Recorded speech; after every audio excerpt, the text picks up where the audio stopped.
മുഹമ്മദുർ റസൂലുള്ളാഹി വല്ലദീന മഅഹു അശ്ദാഉ അലൽ കുഫാരി റഹ്മാഉ ബൈനഹും സൂറത്തുൽ കരീം. ബഹുമാനികളായ സഹോദരങ്ങളെ, ഈ പുണ്യമായ ദിനത്തിൽ അല്ലാഹുവിന്റെ പവിത്രമായ പള്ളിയിൽ വീട്ടിക്കാവുന്ന നിയ്യത്തോടുകൂടെ നാം ഇരിക്കുന്നതും പറയുന്നതും കേൾക്കുന്നതൊക്കെ റബ്ബ് തആല സ്വാലിഹായ അമലായി സ്വീകരിക്കുമാറാകട്ടെ. ഈ പുണ്യ ദിവസത്തിൻ്റെ ഈ സമയത്തിൻ്റെ ബർക്കത്ത് കൊണ്ട് നമ്മുടെയും നമ്മുടെ മാതാപിതാക്കളുടെയും തെറ്റുകുറ്റങ്ങളും വിട്ടുപുറത്തുമാറാകട്ടെ. നമ്മുടെ ജീവിതത്തിലും നമ്മുടെ കുടുംബങ്ങളിലും നാം ഇടപെടുന്ന മേഖലകളിലും അല്ലാഹു തആല ഖൈറും ബർക്കത്തും ഏറ്റി പ്രദാനം ചെയ്യുമാറാകട്ടെ. അപകട മരണങ്ങളെത്തൊട്ടും മാരക രോഗങ്ങളെത്തൊട്ടും നമ്മയും നമ്മുടെ ഭാര്യ മക്കളെയും ഇഷ്ടക്കാരെയും കുടുംബക്കാരെയും അല്ലാഹു തആല കാത്തുരക്ഷിക്കുമാറാകട്ടെ. ബഹുമാനിയുടെ സത്യവിശ്വാസികളായ മുസ്ലിമീങ്ങളുടെ അടയാളം വിവരിക്കുന്ന ഒരായത്താണ് നമ്മൾ ഓതിയത്. മുഹമ്മദുർ റസൂലുള്ളാഹി വല്ലദീന മഅഹു അശ്ദാഉ അലൽ കുഫാരി. എതിരാളികളോട്, സത്യനിഷേധികളോട്, സത്യം ബോധ്യപ്പെട്ടിട്ടും എതിർക്കുന്ന ആളുകളോട് കഠിന കഠോരമായി പെരുമാറുക, ഏറ്റവും കടുപ്പത്തിൽ തന്നെ പെരുമാറുക എന്നതാണ് റസൂലുള്ളാഹി സ്വല്ലല്ലാഹു അലൈഹി വസല്ലമ തങ്ങളുടെയും റസൂലുള്ളാഹിന്റെ കൂടെയുള്ള സത്യവിശ്വാസികളുടെയും അടയാളം എന്ന് പരിശുദ്ധ ഖുർആൻ പറയുന്നു. അപ്പൊ എതിർക്കേണ്ടവരോട് ശത്രുതയും ഇസ്ലാമിനെ നശിപ്പിക്കാനും ഇസ്ലാമിനെ തകർക്കാനും ഇസ്ലാമിനെ ഇല്ലാതാക്കാനും മുസ്ലിങ്ങളെ തുടച്ചു നിൽക്കാനും വേണ്ടി പരിശ്രമിക്കുന്ന ശത്രുക്കളോട് കഠിന കഠോരമായി തന്നെ വിട്ടുവീഴ്ചയില്ലാത്ത നടപടി സ്വീകരിക്കുന്നതോടൊപ്പം തന്നെ റഹ്മാഉ ബൈനഹും, അവർ വിശ്വാസികൾ എന്ന നിലയ്ക്ക്, മുഅ്മിനുകൾ എന്ന നിലയ്ക്ക് കരുണയുള്ളവരാണ്. ആ കാരുണ്യം മുസ്ലിങ്ങളും മുസ്ലിങ്ങളല്ലാത്തവർക്കും മുസ്ലിം അല്ലാത്ത ഇസ്ലാമിനോട് ശത്രുതയില്ലാത്ത മനുഷ്യത്വമുള്ള എല്ലാവരോടും ആ കാരുണ്യം പ്രകടിപ്പിക്കുക എന്നതാണ് ഇസ്ലാമിന്റെ ഏറ്റവും വലിയ അടയാളം.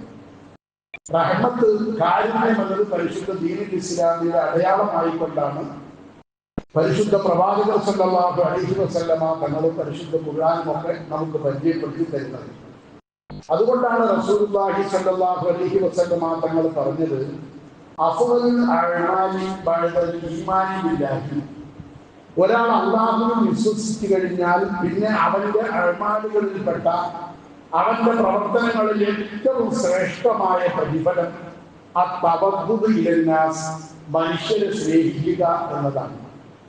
മനുഷ്യൻ എന്ന് പറയുന്ന ഭൂമി ലോകത്തുള്ള 1,79,80,000-ത്തിലധികം വരുന്ന സ്പീഷീസുകളിൽ അള്ളാഹു ആദരിച്ച വലക്കത് കറംന ബനി ആദം, മനുഷ്യ സമുദായത്തെ മനുഷ്യൻ എന്ന നിലയ്ക്ക് തന്നെ ആദരിച്ചിരിക്കുന്നുവെന്ന് പരിശുദ്ധ ഖുർആൻ പ്രഖ്യാപിച്ച ഈ മനുഷ്യൻ, ആ മനുഷ്യനെ സ്നേഹിക്കുക എന്നത് ഒരു ഇബാദത്താണ് എന്നാണ് പരിശുദ്ധ പ്രവാചകർ സല്ലല്ലാഹു അലൈഹി വസല്ലമ തങ്ങൾ പഠിപ്പിച്ചത്. അത് തന്നെയാണ് ഇസ്ലാമിന്റെ മുഖമുദ്ര. ആ സ്നേഹം എത്രത്തോളം വിതരണം ചെയ്യാൻ കഴിയുമോ, എത്രത്തോളം പ്രകടിപ്പിക്കാൻ കഴിയുമോ, അത് പൂർണ്ണമായി പ്രകടിപ്പിക്കുക. Spare no chance awaken to love. സ്നേഹത്തെ ഉദ്ദീപിപ്പിക്കാൻ കഴിയുന്ന, സ്നേഹത്തെ തിളക്കമുള്ളതാക്കാൻ കഴിയുന്ന ഒരവസരവും നീ പാഴാക്കാതിരിക്കലാണ് നയതന്ത്രജ്ഞതയുടെ ഏറ്റവും വലിയ അടയാളം എന്ന് ലോകം കണ്ട, ഏറ്റവും വലിയ ആധുനിക ലോകം കണ്ട നയതന്ത്രജ്ഞനായി വിലയിരുത്തപ്പെടുന്ന KPS മേനോൻ പറഞ്ഞതുപോലെ ആ സ്നേഹം പ്രകടിപ്പിക്കുക, സ്നേഹിക്കുക. ആ സ്നേഹം നിലനിർത്താൻ ആവശ്യമായി കണ്ടാൽ പുഞ്ചിരിക്കുക, അതേപോലെ സലാം പറയുക. പരസ്പരം ആളുകൾ വല്ല പ്രയാസം ബുദ്ധിമുട്ട് അനുഭവിക്കുന്നുണ്ടെങ്കിൽ അവരെ സഹായിക്കുക തുടങ്ങി. അതാണ് ഇസ്ലാമിന്റെ മുഖമുദ്ര. സഹായിക്കാൻ പറ്റുന്നവരൊക്കെ സഹായിക്കുക. ഈ സഹായിക്കാൻ കഴിഞ്ഞില്ലെങ്കിലും ഉപദ്രവിക്കാതിരിക്കുകയും ചെയ്യുക. അതാണ് നിയമം. അപ്പോഴേ ലോകത്ത് നിയമം എന്ന് പറയുന്ന ഒന്നിന് അർത്ഥമുണ്ടാകൂ, ആ വാക്ക് സാർത്ഥകമാകുകയുള്ളൂ. Rule by love. സ്നേഹത്തിലൂടെയാണ് നിയമം നടപ്പിലാക്കപ്പെടേണ്ടത്. സ്നേഹമാണ് നിയമം. Not be fear. പേടിപ്പിക്കലും ഭീഷണിപ്പെടുത്തലും കൊണ്ട് ലോകത്ത് ഒന്നും നന്നാക്കിയെടുക്കാനോ ഒരു നിയമം നടപ്പിലാക്കിയെടുക്കാനോ അകന്നു നിൽക്കുന്നവരെ യോജിപ്പിക്കുവാനോ തെറ്റി നിൽക്കുന്നവരെ നന്നാക്കുവാനോ പേടിപ്പിച്ചിട്ട് കഴിയില്ല. പിന്നെ എന്താണ് മാർഗം? സ്നേഹമാണ്. എല്ലാവരെയും സ്നേഹിക്കുക, ആരോടും വെറുപ്പില്ലാതിരിക്കുക. നമ്മൾ ഖുതുബയിലും മറ്റൊക്കെ അവസാനം ദ്വാരക്കുന്ന ദുആ, പരിശുദ്ധ ഖുർആന്റെ പ്രാർത്ഥന, റഹ്മാനായ റബ്ബേ ലാ തജിഅൽ ഫീ ഖുലൂബിനാ ഇല്ലൽ ലല്ലദീന ആമനൂ. വിശ്വാസികളായ ഒരാളോടും അവരേതാവട്ടെ, അവരെന്ത് ഗ്രൂപ്പോ മുജാഹിദോ ജമാഅത്തോ സുന്നിയോ എപിയോ ഈക്കയോ എന്തോ ആയിക്കോട്ടെ,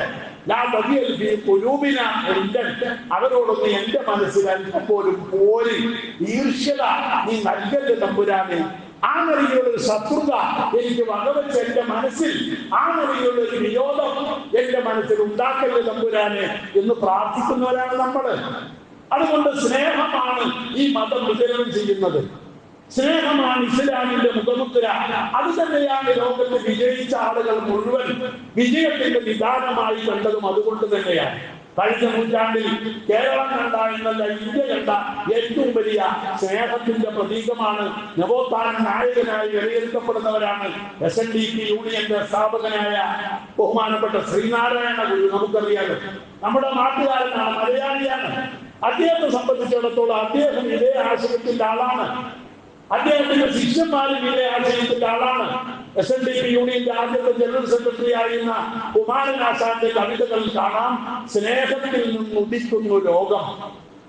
സ്നേഹത്തിൽ നിന്നാണ് ലോകം ഉദിക്കുന്നത്. സ്നേഹം ഇല്ലാതാകുമ്പോൾ അസ്തമിക്കുകയും ചെയ്യും. സ്നേഹത്താൽ വൃദ്ധി നേടുന്നു. സ്നേഹമുണ്ടെങ്കിലേ ലോകത്തിന് വളർച്ചയുണ്ടാകൂ. അതുകൊണ്ട് സ്നേഹിക്കണം. സ്നേഹം താൻ ശക്തി ജഗത്തിൽ സ്വയം സ്നേഹം താൻ ആനന്ദമാർക്കും. സ്നേഹമാണ് ലോകത്തിന്റെ ശക്തി. അതിലേറെ ശക്തിയുള്ള ഒരു ആയുധവുമില്ല. സ്നേഹം കൊണ്ട് നടക്കാത്തത് ആയുധം കൊണ്ട് നടക്കൂല. എല്ലാ ആയുധം കൊണ്ട് നടക്കാത്ത ശത്രുതകളും ഇല്ലാതാക്കാനും ഒതുക്കാനും യോജിപ്പിക്കാനും ഒക്കെ കഴിയും സ്നേഹം മുന്നിലുണ്ടെങ്കിൽ, സ്നേഹം മനസ്സിലുണ്ടെങ്കിൽ. അതാണ് സ്നേഹത്തിന്റെ വലിപ്പം. പക്ഷെ നമുക്ക് എവിടെയോ ഇത് നഷ്ടപ്പെട്ടുകൊണ്ടിരിക്കുകയാണ് ഈ സ്നേഹം. നമ്മൾ സ്നേഹത്തിന്റെ ആളുകളായി മാറണം. സ്നേഹിക്കാൻ നമ്മൾ പഠിക്കണം. എല്ലാവരെയും സ്നേഹിക്കുക. അത് വെച്ചിട്ട് എല്ലാവരെയും കൂട്ടുകാരാക്കരുത്. അതും കൂട്ടത്തിൽ നമ്മൾ പഠിക്കേണ്ട ഒന്നാണ്. എല്ലാവരെയും സ്നേഹിക്കണം. പക്ഷെ കുറച്ച് ആളുകൾ മാത്രമേ ഇഷ്ടപ്പെടാൻ പറ്റുള്ളൂ. കാരണം 1,24,000 അമ്പിയാക്കളുണ്ട്. അതിൽ 313 മുർസലുകളുണ്ട്. അതിൽ 5 ആൾ ഉലുലസ്മകളാണ്. പക്ഷെ ഒരാളാണ് ഖലീലുള്ളാഹി എന്ന പേരുള്ള ആളുകൾ. കൂട്ടുകാരൻ ഒരാളെ ഉള്ളൂ. എല്ലാവരെയും സ്നേഹിക്കണം. റസൂൽ അല്ലാഹുവിന്റെ മറ്റു നബിമാരോട് സ്നേഹമില്ലാഞ്ഞിട്ടല്ല, മറ്റു നബിമാരെ ഇഷ്ടമില്ലാഞ്ഞിട്ടല്ല, കൂട്ടുകാരനാക്കാൻ കുറച്ച് ആൾക്കാരെ എപ്പോഴും പറ്റുള്ളൂ. എല്ലാവരും കൂട്ടുകാരാക്കരുത്. അത് നമ്മളെ അപകടത്തിൽ കൊണ്ട് ചാടിക്കും. നോക്ക, നിങ്ങൾ മുസ്ലിമീങ്ങളുടെ സ്നേഹത്തിന്റെ പ്രതീകം ആ നിലയിലായിരുന്നു. അവർ സ്നേഹിക്കും. അറ്റമില്ലാത്ത സ്നേഹമാണ് ഇസ്ലാമിന്റെ സ്നേഹം എന്ന് പറയുന്നത്. ഇസ്ലാമിന്റെ ആരംഭകാലത്ത് സ്വഹാബാക്കൾ വലിയ പട്ടിണിയിലായിരുന്നു. നമുക്കറിയാലോ, സ്വഹാബാക്കൾ പട്ടിണിയാണ്. ഒരു കുടുംബത്തിന് വയറ് നിറച്ച് ഭക്ഷണം കഴിക്കാൻ ഒരു കുടുംബത്തിന് കിട്ടാത്ത കാലമാണ്. പക്ഷെ എന്നാലും സ്വഹാബാക്കളുടെ ഇടയിൽ ഒരു വിശ്വാസം ഉണ്ടായിരുന്നു. എന്താ? കൂടെ ഭക്ഷണം കഴിക്കാൻ ആരെങ്കിലും കിട്ടിയെങ്കിൽ പിന്നെ അന്ന് ഭക്ഷണം കഴിക്കില്ല. വീട്ടുകാരനും കഴിക്കൂല. ആ ഭക്ഷണം കൂടെ കഴിക്കാൻ പള്ളിയിൽ വിസ്കരിക്കാൻ പോകും. നമുക്കറിയാലോ, പണ്ടൊക്കെ അങ്ങനെയായിരുന്നു. നമ്മുടെയൊക്കെ നാടുകളിലൊക്കെ പള്ളിയിൽ മുസാഫറുകൾ വരും. അങ്ങനെ ഏർപ്പാടുണ്ടായിരുന്നു. പള്ളിയിലൊക്കെ മുസാഫറുകൾ ഇങ്ങനെ വരും. എന്നിട്ട് നിസ്കാരം കഴിഞ്ഞാൽ, ലോഹർ നിസ്കാരം കഴിഞ്ഞാൽ ഏതെങ്കിലും കാരണവര് ഒരു സലാം പറയുമ്പോൾ ചോദിക്കും, നിങ്ങൾ ഭക്ഷണം കഴിച്ചോ? ഇല്ല. എന്നാൽ എൻ്റെ കൂടെ വലിയ പറയും. ഏതെങ്കിലും കാരണവർ കൂട്ടിക്കൊണ്ടേ ഭക്ഷണം കൊടുക്കും. ഇവിടെ ഉണ്ടായിരുന്നില്ല പതിവ്. എല്ലാ നാട്ടിലും ഉണ്ടായിരുന്നു. ഏത് നാട്ടിൽ ചെന്നാലും, ഒരു പള്ളിയിൽ ചെന്നാലും, അതിൽ രക്ഷാത്തിൽ ചെന്നാല് ഒരു മുസാഫിറിനെ പള്ളിയിൽ കണ്ടാൽ അയാളെ കൂട്ടിക്കൊണ്ടേ ഭക്ഷണം കൊടുക്കും. എത്രയോ ആളുകൾ അങ്ങനെ ഉണ്ടായിരുന്നു. കുറെ മുസാഫിറുകളായിരുന്നു നടക്കും. ജീവിക്കാൻ മാർഗമില്ലാത്തവരും കുടുംബമില്ലാത്തവരും പാവങ്ങൾക്കൊന്നും നടക്കും. അവരാരെങ്കിലും ഒക്കെ കൂട്ടിക്കൊണ്ടു പോകും. എന്റെ വാപ്പിയാണെങ്കിൽ ആളാ, പള്ളി ഇമാമാണെങ്കിലും മുഖരിയാണെങ്കിലും പള്ളിയിൽ വരുന്ന ആളുകളൊക്കെ കൂട്ടിക്കൊണ്ടുവരും. അങ്ങനെ ഒരുപാട് നല്ല മനുഷ്യന്മാർ എനിക്ക് ചോറ് വാരി തന്നിട്ടുണ്ട്. ഒരുപാട് നല്ലവര് അല്ലാഹുവൊക്കെ സ്വീകരിക്കുമാറാവട്ടെ. ഇങ്ങനെ വരുന്ന ഒരുപാട് ആളുകൾ ഉണ്ടായിരുന്നു. അവരൊക്കെ കൂട്ടിക്കൊണ്ടുപോയി ഭക്ഷണം കൊടുക്കുമായിരുന്നു. സ്വഹാബാക്കളുടെ ഈ സമ്പ്രദായം ഇത് നമുക്ക് വെറുതെ കിട്ടിയതല്ല. സ്വഹാബാക്കൾക്കുണ്ടായിരുന്ന ഏർപ്പാട്. അവരൊരാളെ പള്ളിയിൽ ചെല്ലുമ്പോ, മദീന പള്ളിയിൽ ചെല്ലുമ്പോ ഭക്ഷണമില്ലാത്ത മുസാഫിറായ ഏതെങ്കിലും പുറത്തു നാട്ടിൽ നിന്ന് വന്ന ആരെങ്കിലും, അല്ലെങ്കിൽ സുഫത്തിന്റെ അധികാരിൽപ്പെട്ട മദീന പള്ളിയിൽ ഇരുന്നിട്ട് പഠിക്കുന്ന മുത്താലിമുകള് 70-ലധികം സഹാബാക്കള്, ഭാര്യമാരില്ല, കുടുംബമില്ല, മക്കളില്ല, വീടില്ല, കുടുംബമില്ല. അവര് മദീന പള്ളിയിൽ ഇപ്പൊ പോയാൽ നമുക്ക് കാണാലോ. മദീന പള്ളിയിലെ അന്നത്തെ പള്ളിയിലെ തിണ്ണ എന്ന് പറയുന്നത് സുഫ, തിണ്ണ എന്ന് പറയുന്നത് 30 അതേ കോലത്തിലുണ്ട്. നമ്മൾ അവിടെ ചെല്ലുമ്പോൾ നമുക്ക് അവിടെ പോയി ഇരുന്നിട്ട് അവർ കഴിയുന്നില്ല. മദീന പള്ളിയിലെ ആ സ്ഥലത്ത് നമുക്ക് റസൂലുള്ളാഹി മറയടക്കപ്പെട്ടതിന്റെ പിൻഭാഗത്തായിട്ട് ആ സ്ഥലം കമ്പി ഇങ്ങനെ മറച്ചിട്ടിട്ടുണ്ട്. നമുക്ക് അവിടെ പോയി ഇരുന്നിട്ട് ഖുർആനോദാം, അവിടെ പോയി ഇരുന്നിട്ട് ദിക്ർ ചൊല്ലിക്കൊണ്ടിരിക്കാം. ആ സ്ഥലമാണ് സുഫ എന്ന പേരിൽ അറിയപ്പെട്ടിരുന്നത്. അവിടെയാണ് അവർ താമസിച്ചിരുന്നത്. 70-ലധികം സഹാബാക്കള് അവിടെയാണ് താമസിച്ചിരുന്നത്. അപ്പൊ നിസ്കാരത്തിന് യഥാർത്ഥം അതേപോലെ ഒഹർക്കൊക്കെ ചെല്ലുമ്പോ അവരെ ആരെങ്കിലും അബൂ ഹുറൈറ റളിയല്ലാഹു അൻഹു പറയുന്നത് വിശപ്പ് സഹിക്കാതെ ദിവസങ്ങളോളം പട്ടിണി കിടന്നിട്ട് മഹാനായ അബൂ ഹുറൈറ റളിയല്ലാഹു അൻഹു തങ്ങള് മദീന പള്ളിയുടെ മുമ്പിൽ കിടന്നിട്ട് ഇങ്ങനെ ഉരുളുമായിരുന്നു. വിശപ്പിന്റെ കാഠിന്യം കൊണ്ട്. അപ്പൊ ആളുകൾ കാലുകൊണ്ട് തട്ടി അപ്പുറത്തേക്ക് കിടക്കും. അപസ്മാരെ കളിയല്ലാന്ന് വിചാരിച്ചിട്ട് നമ്മളിപ്പോ അങ്ങനെയൊന്നും ചെയ്യുക. ഒരാൾ കിടന്നിങ്ങനെ ബോധമില്ലാതെ ഉരുന്ന് കണ്ട അപസ്മാരോടൊന്നും വിധിയില്ല. അപൂർവം ഒരു അപസ്മാരം ഉണ്ടായിരുന്നില്ല. വിശപ്പ് സഹിക്കാനില്ല, പട്ടിണി കൊണ്ട് ബോധം നഷ്ടപ്പെട്ടതാണ്. അങ്ങനത്തെ ആളുകളുണ്ടായിരുന്ന മദീനയിൽ ഇവരെ ആരെങ്കിലും സഹാബാക്കൾ കൂട്ടിക്കൊണ്ടുപോകും. റസൂലുള്ളാഹിനോട് പറയാം, എന്റെ കൂടെ ഒരു 3 ആള് വന്നോട്ടെ. 3 ആള് വന്നോട്ടെ എന്ന് പറഞ്ഞാൽ റസൂൽ ഒരു 10 ആളെ വിട്ടാക്കും. അതാണ് റസൂലുള്ളാഹിന്റെ സ്വഭാവം. അവർക്കൊക്കെയുള്ള ഭക്ഷണം വീട്ടിൽ റസൂലുള്ളാഹിന്റെ ബർക്കത്ത് കൊണ്ട് തികയും. അങ്ങനെ ആളുകൾ കൂട്ടിക്കൊണ്ടുപോയിട്ട് ഭക്ഷണം കൊടുക്കും. അതാ ഇപ്പോഴും മലപ്പുറം ജില്ലയിൽ കോഴിക്കോടും ഒക്കെ നടക്കണ ദർസ് എന്ന് പറഞ്ഞാൽ അങ്ങനെ തന്നെയാണ്. ഇപ്പോഴും ആളുകൾ വീട്ടിൽ കൊണ്ടുപോയി കുട്ടികൾക്ക് ചോറ് കൊടുക്കലാണ്. ഏതായാലും അങ്ങനെ ആവട്ടെ. ഈ നിലയിൽ ഒരാളെ കിട്ടിയില്ലെങ്കിൽ സഹാബാക്കൾ ചെയ്തിരുന്ന പണി എന്താ അറിയുക? അന്ന് ഭക്ഷണം കഴിക്കില്ല. ആരെയും കിട്ടിയില്ല, കൂടെ ഭക്ഷണം കഴിക്കാനില്ല. ഒരു അതിഥിനെ കിട്ടാത്തത് കൊണ്ട് ഭക്ഷണം തന്നെ വേണ്ടാന്ന് വെച്ചവരാണ് സഹാബാക്കൾ. ഖുർആൻ ഇറങ്ങിയ അവസാനം പരിശുദ്ധ ഖുർആൻ അവതരിച്ചു. പരിശുദ്ധ ഖുർആനിലൂടെ അല്ലാഹു തആല പറഞ്ഞു, ലൈസ അലൈക്കും ജുനാഹുൻ അൻ തഅകുലു ജമീഅൻ ഔ അശ്താതൻ. നിങ്ങൾ കൂട്ടായിട്ട് ഭക്ഷണം കഴിച്ചു അല്ലെങ്കിൽ ഒറ്റയ്ക്ക് ഭക്ഷണം കഴിച്ചുകൊണ്ട് നിങ്ങൾക്ക് കുറ്റമൊന്നുമില്ല. ഇത് വിചാരിച്ചത് ഒറ്റയ്ക്ക് ഭക്ഷണം കഴിക്കൽ തെറ്റാണ്. നമ്മൾ തന്നെ വിചാരിക്കരുത്. കുടുംബത്തിൽ കെട്ടിയോടും മക്കളും ഒക്കെ ഉണ്ടെങ്കിലും ഒറ്റയ്ക്കത്തെ ഭക്ഷണം കഴിക്കുന്ന സ്വഭാവം പല കുടുംബങ്ങളിലും. എല്ലാവരും കൂട്ടായി ഭക്ഷണം കഴിക്കൽ വളരെ നല്ല കാര്യമാണ്. അപ്പൊ ആരെയും കൂടുതൽ കൂട്ടിൽ കിട്ടിയില്ല എന്നാൽ അന്ന് ഭക്ഷണം തന്നെ കഴിക്കൂല. അവരോട് ആ ഖുർആൻ പറയുന്നത്, ലൈസ അലൈക്കും ജുനാഹുൻ, നിങ്ങൾക്ക് കുറ്റമൊന്നുമില്ല. നിങ്ങൾ കൂട്ടായിട്ട് കഴിച്ചാലും ഔ അശ്താതൻ അല്ലെങ്കിൽ ഒറ്റയ്ക്ക് കഴിച്ചാലും കുഴപ്പമൊന്നുമില്ല എന്ന് സൂറത്ത് നൂറിലെ 61-ാമത്തെ ആയത്ത് ഇറങ്ങുന്നത് ഇത്തരം ഒരു സാഹചര്യത്തിലാണ്. ഒറ്റയ്ക്ക് ഭക്ഷണം കഴിക്കാൻ പറ്റൂല, ആരെങ്കിലും കിട്ടണം എന്ന ചിന്താഗതിയ സഹാബാക്കൾക്ക് ഉണ്ടായിരുന്നു. ഇപ്പൊ നമ്മുടെ വീട്ടിൽ ആരെങ്കിലും വിശക്കണോ വല്ലതും തരണേന്നും പറഞ്ഞു വന്നാല്, വിശക്കുന്നു എന്നും പറഞ്ഞിട്ട് ഒരു ഭിക്ഷക്കാരൻ ഒരു യാചകൻ ആരെങ്കിലും വന്നാൽ നമ്മൾ എന്തെങ്കിലും 50 പൈസയോ 2 രൂപ കൊടുത്തിട്ട് ഒഴിവാക്കാനാണ് നോക്കുക. ഭക്ഷണം കൊടുക്കൂല. അല്ലാണ്ട് റസൂല് പഠിപ്പിച്ച ഏറ്റവും വലിയ പുണ്യം അന്നദാനം. വിശക്കുന്നവന് ഭക്ഷണം കൊടുക്കില്ല, അതിനേക്കാളും വലിയൊരു പുണ്യമില്ലെന്ന് റസൂൽ പഠിപ്പിച്ചത് കൊണ്ടാണ്. അതാ മലയാളത്തിൽ പ്രിയങ്കരനായ കവി സുകുമാർ കക്കാട് പാടിയിട്ടുണ്ട്, അന്നം കൊടുപ്പി പശിക്കെതിരെ രാജ്യത്തെ അംഗം കുറിച്ചൊരു അവശ സംരക്ഷക. റസൂൽ റബീഉൽ അവ്വൽ മാസത്തെ പറ്റി അങ്ങേറ്റ കവിതയാണ്. കാലിക്കറ്റ് യൂണിവേഴ്സിറ്റിയിലെ മലയാള വിഭാഗം തലവനായിരുന്നു സുകുമാർ കക്കാട്. അദ്ദേഹം എഴുതിയ കവിതയായി, അന്നം കൊടുപ്പി പശിക്കെതിരെ രാജ്യത്തെ അംഗം കുറിച്ചൊരവശ സംരക്ഷക. പട്ടിണിക്കെതിരെ യുദ്ധം പ്രഖ്യാപിച്ച പാവപ്പെട്ടവരെ സംരക്ഷിക്കാമെന്ന പ്രവാചകരെ അങ്ങയെ ചൂഴും 1000 ഓർമ്മകൾ ആത്മഹർഷം വിതച്ചെത്തുന്നീ വേളയിൽ ബന്ധുര ചിന്തകൾ ജീവനിൽ കുന്തിരിക്കപ്പുകൾ ചെത്തുന്നീ യാത്രയിൽ കൈകോർത്ത് മേറുന്ന മണ്ണും ആകാശവും കൈമാറി സ്തുതിയും ആശംസയും എന്ന് റബീഉൽ അവ്വൽ മാസം വരുമ്പോ ആനന്ദത്തോടുകൂടെ പാടുന്ന സുകുമാര കക്കാട് റസൂലുള്ളാഹിനെ പഠിച്ചത് കൊണ്ടാണ് പറഞ്ഞത്. റസൂലുള്ളാഹിന്റെ സംസ്കാരം അതായിരുന്നു. വിശക്കുന്നവനെ പട്ടിണിക്കിടാൻ ആ രാജ്യത്ത് ഒരാളും പട്ടിണി കിടക്കാൻ പാടില്ല എന്നത് അല്ലാഹുവിന്റെ റസൂലിന്റെ തീരുമാനമായിരുന്നു. നമ്മൾ അതുപോലെ ആവണം. നമ്മുടെ റസൂലുള്ളാഹിന്റെ മാതൃക പിൻപറ്റണം. നമ്മൾ വെച്ചുണ്ടാക്കി തിന്നതിനേക്കാൾ അതിൽ ബർക്കത്തുണ്ടാവണമെങ്കിൽ മറ്റൊരാൾക്ക് കൂടി കൊടുക്കുമ്പോഴാണ് നമ്മുടെ ഭക്ഷണം ബർക്കത്തുള്ളതായി തിന്നുന്നത്. അപ്പൊ നമുക്ക് രോഗമില്ലാത്ത അവസ്ഥ വരും, നമ്മുടെ വീട്ടിൽ പട്ടിണിയില്ലാത്ത അവസ്ഥ വരും, നമ്മുടെ ജോലിയിൽ ബർക്കത്തുണ്ടാവും, ശരീരത്തിന് ആരോഗ്യമുണ്ടാവും. അതൊക്കെ ഉണ്ടാവണമെങ്കിൽ നമ്മൾ മറ്റുള്ളവരെയും കൂടി സഹായിക്കാനുള്ള ഒരു മനസ്സ് നമുക്കുണ്ടാകും. അതാണ് സ്നേഹത്തിന്റെ പ്രതീകം. എന്ന് വെച്ചിട്ട് എല്ലാവരെയും അതേപോലെ കൂട്ടുകാരാക്കി കൊണ്ടു നടക്കണമെന്നൊന്നും റസൂൽ പറയുന്നില്ല. അല്ലാഹുവിന്റെ റസൂൽ പറയുന്ന ഒരു ഹദീസിൽ കാണാം, അന്നബി ഹുറൈറ റളിയല്ലാഹു അൻഹു നബി സല്ലല്ലാഹു അലൈഹി വസല്ലം റസൂലുള്ളാഹി തങ്ങൾ പറഞ്ഞു, റജുലു അലാ ദീനി ഖലീലിഹി, ഏതൊരു മനുഷ്യനും അവന്റെ കൂട്ടുകാരന്റെ മതത്തിലായിരിക്കും. കൂട്ടുകാരൻ എന്താണോ മതം, അതാണ് ഇവന്റെയും മതം. കൂട്ടുകാരൻ നിസ്കരിക്കുന്നവനാണോ, ഇവൻ നിസ്കരിക്കുന്നവനായിരിക്കും. കൂട്ടുകാരൻ നോമ്പ് നോൽക്കുന്നവനാണോ, ഇവൻ നോമ്പ് നോൽക്കുന്നവനായിരിക്കും. അങ്ങനെയാണല്ലോ ലോകത്തിന്റെ വിലയിരുത്തുന്ന. അല്ലെങ്കിലും അങ്ങനെ തന്നെയാണ്.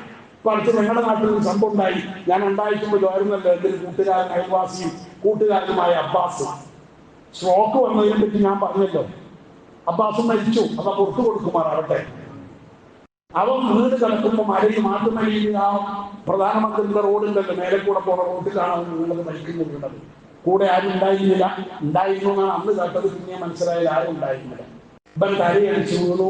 സ്ട്രോക്കാണ്. ഉള്ളിലും പൊട്ടി, പുറത്തും പൊട്ടി, ഛർദ്ദിക്കുകയും ചെയ്തു. അവിടെ അങ്ങനെ കിടന്നു.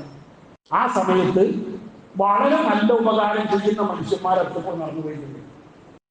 ഞാൻ പേര് പറയാൻ വേറെ കണക്ക് എനിക്കറിയില്ല. നല്ല മനുഷ്യന്മാര് ഇവൻ അവിടെ കിടക്കുന്നത് കണ്ടിട്ടുണ്ട്. അവർ നോക്കിയിട്ടുമുണ്ട്. പക്ഷെ ഇവൻ ചില സമയങ്ങളിൽ ഇവൻ മരക്കച്ചവടക്കാരനാണ്, ഫർണിച്ചറിന്റെ കച്ചവടക്കാരനാണ്.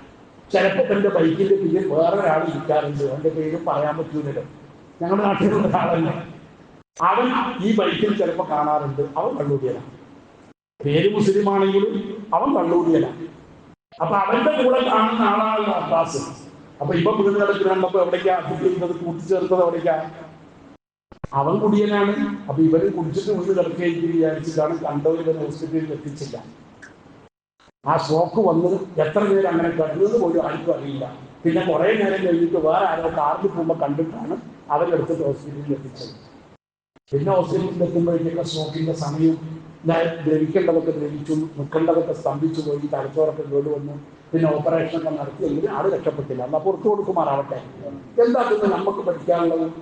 നമ്മുടെ കൂട്ടുകാരാരാണെന്ന് ആളുകൾ നോക്കുന്നുണ്ട്. നമ്മൾ ആരുടെ കൂടെ നടക്കും എന്ന് വളരെ പ്രധാനമാണ്. അത് വെച്ചിട്ടാണ് ലോകം നമ്മളെ വിലയിരുത്തുക. നമ്മൾ കണ്ടിട്ടുള്ള ആളുകളുടെ ഒപ്പൊക്കെ പറ്റാത്തവരുടെ കൂടെ നമ്മളെ ആളുകൾ കണ്ടാൽ, നമ്മൾ എവിടെയെങ്കിലും വീട് കിടക്കുന്നത് കാണുമ്പോൾ ആളുകൾ വിലയിരുത്തും. അപ്പൊ മറ്റവരുടെ ഒപ്പം നടക്കുന്ന ആ ചെങ്ങായിയാണോ, ആ വെള്ളത്തിലായിരിക്കും. അവിടെ കിടന്നോട്ടെ, അത് കൊടുക്കാൻ പോയാൽ പിരിവാലാണ്, എന്തിനും പൈ നോക്കാൻ നിൽക്കുന്നത്, അത് കുടിച്ചിട്ട് കിടത്തിയിരിക്കും എന്ന് വിലയിരുത്തും. അല്ല കാത്തിരക്ഷിക്കുമാറാവട്ടെ. അതാ റസൂലുള്ള പറഞ്ഞത്, കൂട്ടുകാരൻ, നമ്മൾ കൂട്ടുകൂടുന്നവർ എന്താണോ ജാതി, അവിടേക്കാണ് നമ്മളെ സമൂഹം ചേർക്കുക. അതുകൊണ്ട് റസൂലുള്ള പറഞ്ഞു, നിങ്ങളിൽ ഓരോരുത്തരും ആരെയാണ് കൂട്ടുകാരാക്കുന്നതെന്ന് നന്നായി നോക്കണം. നിങ്ങളുടെ കൂട്ടുകാരൻ നല്ലവരായിരിക്കണം, നിസ്കരിക്കുന്നവരായിരിക്കണം, നോമ്പ് നോൽക്കുന്നവരായിരിക്കണം. അവനെ നന്നാക്കാൻ നിങ്ങൾക്ക് കഴിയണമെങ്കിൽ, നിങ്ങൾ നന്നാവണമെങ്കിൽ അവനും കൂടി നന്നാവണം. അല്ലാത്തവരുമായി സൗഹൃദവും ആ കൂട്ട് കണ്ടാ തിരിച്ചലും കൂടെ ഇരിക്കലൊന്നും കുഴപ്പമില്ല. പക്ഷെ നമ്മൾ അവരുടെ സൗഹൃദം അതൊരു കൂട്ടുകാരനാക്കി മാറ്റുമ്പോൾ വളരെ ജാഗ്രത നമ്മൾ കാണിക്കേണ്ടത് അനിവാര്യമാണ്. മഹാനായ അബീ ഉമാമത്തുൽ ബാഹിലി റളിയല്ലാഹു അൻഹു നമ്മൾ പറയുന്നത് കാണാം. റസൂലുള്ളാഹി തങ്ങൾ പറഞ്ഞു, ഇന്ന ലുഖ്മാനെ കാലൻ ബിദിരി.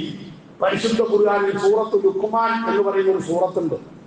ലുഖ്മാനിൽ ഹക്കീം എന്ന് പറയുന്ന തത്വജ്ഞാനിയായ ആളുടെ കഥ വലിയാണോ വലിയാണോ എന്നൊക്കെ തർക്കമുണ്ട്. അതിലേക്കൊന്നും ഇപ്പൊ നമ്മൾ പോകുന്നില്ല. ഏതായാലും ലുഖ്മാനിൽ ഹക്കീം എന്നവര് മൂപ്പരുടെ മകനോട് പറഞ്ഞു, ഉപദേശിച്ചു മകനോട്, യാ ബുനിയ, എന്റെ പൊന്നു മോനെ, അലൈക ബി മുജാലസത്തിൽ ഫലമായി, നീ പണ്ഡിതന്മാരുടെ കൂടെ, വിവരമുള്ളവരുടെ കൂടെ പോയി ഇരിക്കണം കേട്ടോ. മകനോട് ലുഖ്മാനിൽ ഹക്കീം എന്നവർ ഉപദേശിച്ചതാണ്. നീ വിവരമുള്ള ആളുകളുടെ കൂടെ, ഉലമാക്കളുടെ കൂടെ നീ ഇരിക്കണം. അവരുടെ കൂടെയാണ് നിന്നെ കാണേണ്ടത്. അവരെവിടെ ഉണ്ടോ അവിടെ നീ അവിടെ ഉണ്ടാവണം. അവര് മൗലൂദിന് പോകുമ്പോ, അല്ലെങ്കിൽ അവര് സിയാറത്തിന് പോകുമ്പോ, അവരെവിടെയെങ്കിലും കൂടുമ്പോ അവരിരിക്കുന്നതിന്റെ അടുത്ത് പോയി ഇരുന്നതാ. അവരുമായുള്ള സൗഹൃദമാണ് നിനക്ക് ഉണ്ടാകാവൂ. അങ്ങനെ വരുമ്പോ വസ്മൽ കലാമൽ ഹുക്കമായി, തത്വജ്ഞാനികളുടെ, ഹിക്മത്തുള്ള ആളുകളുടെ, വിവരമുള്ള ആളുകളുടെ വാക്കുകൾ നീ ശ്രദ്ധിക്കുക. അത് കേട്ട് പഠിക്കുകയും ചെയ്യണം മോനെ എന്ന് മഹാനായ ലുഖ്മാനുൽ ഹക്കീം റളിയല്ലാഹു അൻഹു തങ്ങൾ മകനോട് വസിയത്ത് ചെയ്യുന്നത് കാണാം.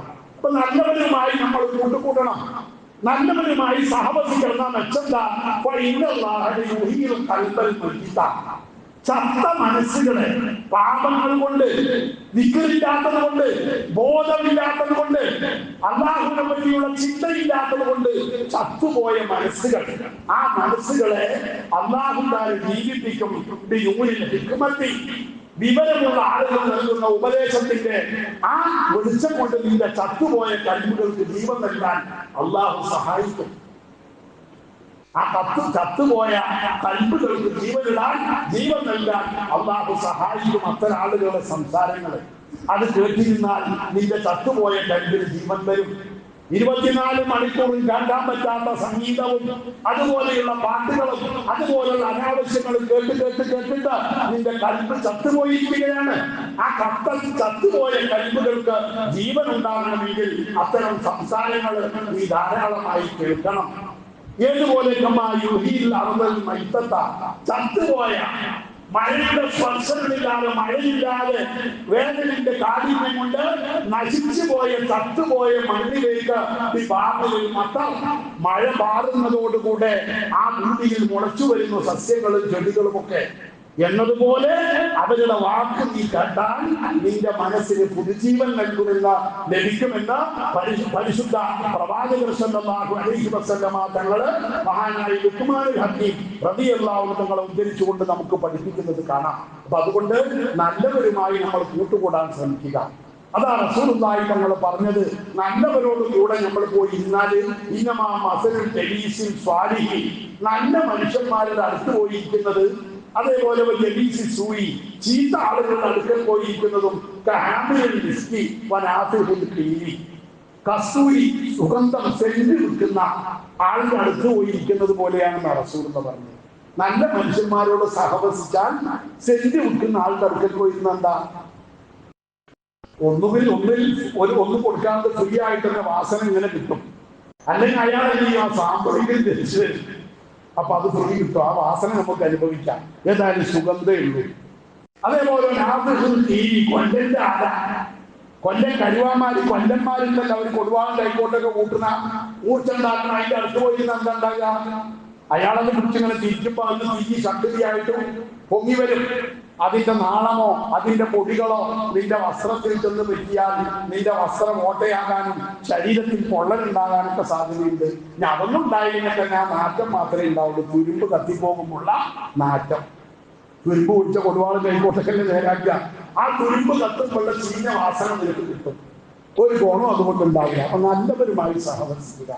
നമ്മൾ ആരുടെ കൂടെയായി ഇരിക്കുന്നത്, ആരുമായി സഹവസിക്കുന്നത്, ആരാണ് നിന്റെ കൂട്ടുകാരെന്നത് വളരെ പ്രധാനമാണ്. നമ്മുടെ കൽപ്പിന് ജീവൻ നൽകാൻ അത് അനിവാര്യമാണ് എന്ന് നമ്മൾ തിരിച്ചറിയണം.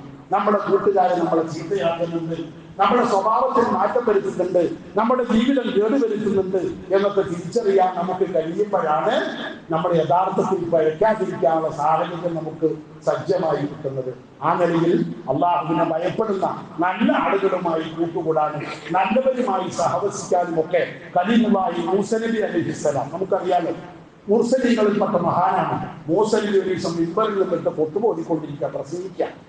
ആ സമയത്ത് ഒരാള് മൂസ നബി അലൈഹിസ്സലാമിനോട് ചോദിച്ചു, മൂസാ നബിയോട് ചോദിച്ചു, ലോകത്തെ ഏറ്റവും വിവരമുള്ള ആളാരാണ്? അപ്പൊ മൂസാ നബി ഇങ്ങനെ ആലോചിച്ചിട്ട്, എന്നോട് ഇങ്ങനെ ഒരാൾ ചോദിച്ചാലും ആലോചിക്കല്ലേ, മൂസാ നബി ഇങ്ങനെ ആലോചിച്ച് നോക്കുമ്പോൾ ഞാനാണ് ഇപ്പൊ നബി, ഞാനൊരു നബിയാണ്, റസൂലുമാണ്. ഇപ്പൊ ഞാനില്ലാതെ എന്നെക്കാളും വിവരമുള്ളവർക്ക് ഈ നാട്ടിൽ ഏതായാലും ഇപ്പൊ ഉണ്ടാവില്ലല്ലോ എന്ന് വിചാരിച്ചിട്ട് മൂസാ നബി പറഞ്ഞു, ഞാൻ തന്നെ എന്ന് മൂസാ നബി മറുപടി പറഞ്ഞു. സത്യത്തിൽ മൂസാ നബി തന്നെയാണ്, പക്ഷെ മറുപടി ശരിയായില്ല. ഞാൻ എന്ന് പറയുന്ന അഹംഭാവമുണ്ടല്ലോ, ആ അഹം എന്ന ചിന്ത ശരിയായില്ല, അള്ളാഹ് ഇഷ്ടപ്പെട്ടില്ല. ഉത്തരം ശരിയോ തെറ്റോ എന്നുള്ളതല്ല, ഭാവം ശരിയായില്ല. അപ്പൊ അള്ളാഹു തആല മൂസാ നബിയോട് പറഞ്ഞു, മൂസേ നീ ആ പറഞ്ഞ മറുപടി ശരിയല്ല, നിന്നെക്കാളും ഇങ്ങനെയുള്ള ആൾക്കാർ ലോകത്ത് എത്രയുണ്ട്, നിന്റെ നാട്ടിൽ തന്നെ ഉണ്ട്. അൽക്കായ്പ സൂറത്തല്ല നമ്മൾ വെള്ളിയാഴ്ച ഓതൽ സുന്നത്തായ അൽക്കായ്പ സൂറത്തിന്റെ ലാസ്റ്റ് 2 പേജുകളിൽ ആ സംഭവമാണ് പറയുന്നത്. ഖുർആനിലുള്ളതാണ് ഞാൻ പറയുന്നത്. മൂസാ നബിയോട് അള്ളാഹ് പറഞ്ഞു, ആ സാഹിബുൽ ബഹറിൽ കടലോരത്ത് ഒരാളുണ്ട്, അയാളുടെ അടുത്ത് പോയിട്ട് കുറച്ചു കാലം കൊണ്ട് പഠിച്ചു, അപ്പൊ നിനക്ക് വിവരം എന്താണെന്ന് എന്ന് മൂസാ നബിയോട് അല്ലാഹു തആല പറഞ്ഞു. പിന്നെ ബാക്കി കഥ പറയാൻ എനിക്ക് സമയമില്ല. അൽക്കായ്പ സൂറത്തിന്റെ ലാസ്റ്റ് 2 പേജ് നീണ്ട കഥയാണത്. മൂസാ നബി അയാളുടെ പിന്നാലെ കൂടിയിട്ട് കുറെ പഠിച്ചു. ആ ആള് ഖിദർ നബി അലൈഹിസ്സലാമാണ്. പറയുന്നില്ലേ, ആ ഖിദർ നബി ആയിരുന്നു ആ ഉസ്താദ് മൂസാ നബി. അതൊക്കെ പഠിപ്പിച്ചു കൊടുത്ത, ഹിക്മത്ത് പഠിപ്പിച്ചു കൊടുത്ത, പ്രത്യക്ഷമായ ഇൽമിന്റെ അപ്പുറം പരോക്ഷമായ ചില ഇൽമുകളുണ്ടെന്ന് പഠിപ്പിച്ചു കൊടുത്ത മഹാൻ അത് ഖിദർ നബി അലൈഹിസ്സലാമായിരുന്നു. അല്ലാഹു തആല അവരിലേക്ക് ആക്കുകൊണ്ട് നല്ലവരുമായി സഹവസിക്കാനും നല്ലവര് മാതൃകയാകാനും നല്ല